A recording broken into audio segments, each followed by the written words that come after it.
นี้เบาซอนฮอดหาดเสียงไคแล้วพี่น้องคนหลายอะไรพี่น้องวัยรุ่นทรงเอก็มีพี่น้อง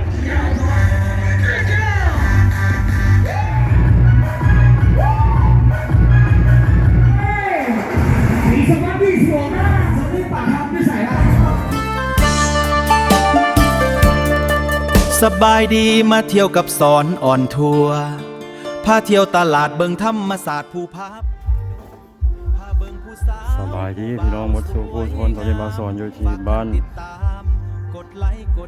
แกงเม่นแกงแวงเนาะบ้านแกงแวงพี่น้องเมืองไซบุรีแขวงสะวรรณเขตคลิปนี้สิพาพี่น้องเข้ามาเรามาเที่ยวงานบุญปีใหม่ลาวมาทางบ้านแกงแวงจะขึ้นไปทางเสียงไคเนาะพี่น้องบ้านแกงแวงเพิ่นก็มีการจัดงานบุญด้วยกันเลย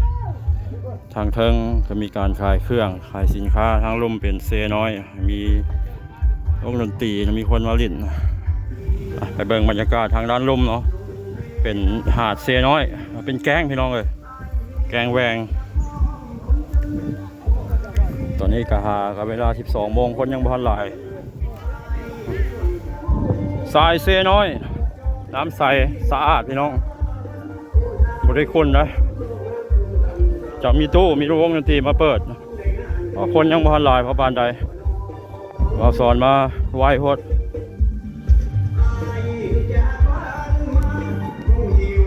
ประมาณ 2-3 โมงตอนแรกบ่แหละคนจึงหลายเนี่ยโอ้ยังบ่ทันมีคนเถื่อ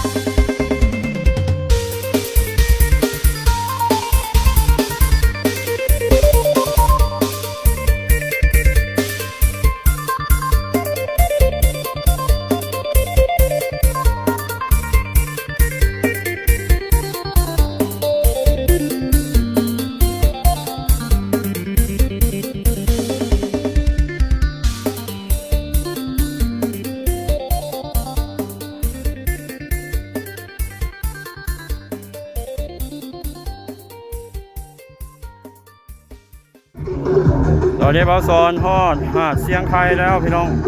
อยู่ทางด้านเทิงแกงแวงคนเริ่มลายแล้วนี่ตอนนี้หากัน 12 โมงกว่าเนาะมีวงดนตรีกับปอมมิวสิกมาให้ความบันเทิงเดี๋ยววัยรุ่นพี่น้องน้ำใสสะอาดเป็นตาลิ่นเป็นตาลอย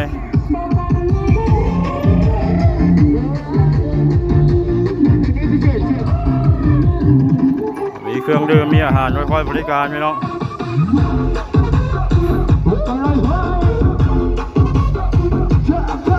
2-3 โมงเนี่ยคนน่าจะหลาย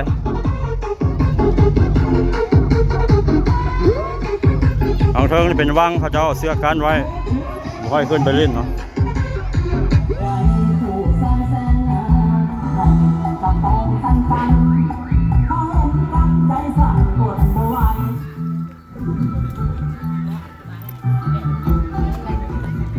ไปดิสติงมีขายมาน้องสติงมีขายวะทุกเขาได้18 15ได้ปะ15ได้ปะ15ได้ปะมีได้ว่าย่ออ๋อมีฮอตปิ้งไก่ปิ้งเป็ดเนาะเท่าไรค่าเท่าไรเนี่ยค่า130เนี่ยครับ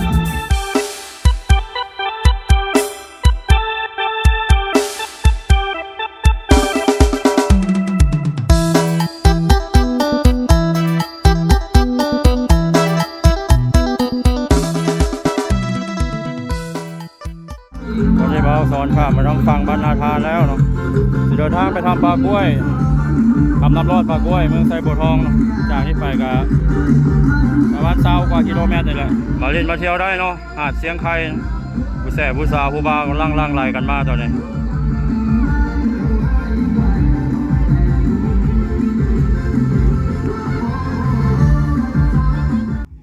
ตอนนี้บางซอนฮอนบ้านผาโค้งแล้วเนาะขี่รถมาจากนาทานผ่าน4-5 บ้านเกือบชั่วโมงครึ่งพี่น้องเลยฮ้อนจะฮ้อนเกือบบรอด ต่อกันที่ถ้ำปลากล้วยดงพี่น้องหรือว่าถ้ำน้ำรอดปลากล้วยเดือดแน่นอนคนหลายตอนนี้สวัสดีบ่าวซอนอ้อนถ้ำน้ำรอดปลากล้วยแล้วพี่น้องเดี๋ยวเบิ่งที่รถยอดคนนับหมื่นอาจจะหลายหมื่นอยู่ในหน้าถ้ำนี่เนาะเป็นบุญใหญ่ของพี่น้องชาวเมืองไซบัวทองก็จะมาโฮมมาเต็มอยู่นี่หมดทางผู้แส่ผู้สาวผู้บ่าวเนาะผู้เฒ่าเด็กน้อยมีหมดเนาะมีวงดนตรีมาให้ความบันเทิงวงดนตรีพันธมิตรมิวสิกจากเมืองหนองบกเนาะแล้วก็มีห้างห้านขายเครื่องต่างๆเต็มเลยเนาะไปเบิ่งบรรยากาศน้องกันเนาะคนหลายอะไรพี่น้อง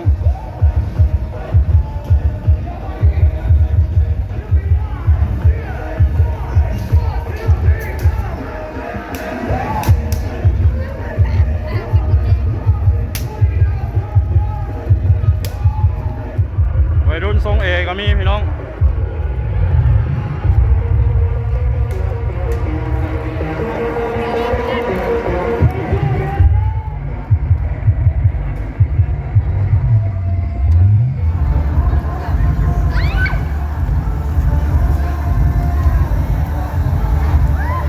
อันนี้คือนาถ้ำน้ำรอดเนาะข้างในเพิ่นเอาไฟใส่ละ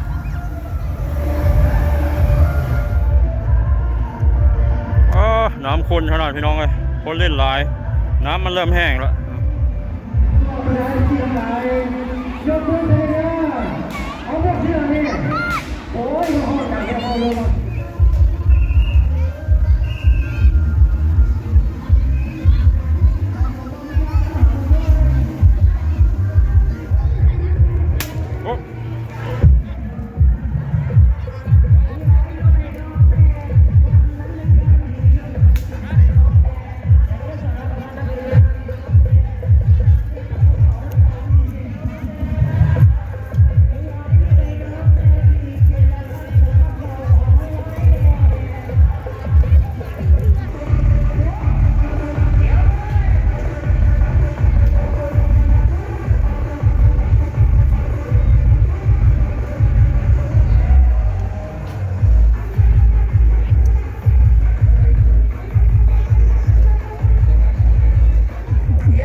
หน้าวงดนตรีพี่น้องพันธมิตรมิวสิก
แล้วก็ม้วนซื่นคือหลายพี่น้องปีใหม่ลาวถ้ำน้ำรอดปลากล้วยดงเมืองไซบัวทองพี่น้องสาวไซบัวทองมักม้วนขนาดเนาะ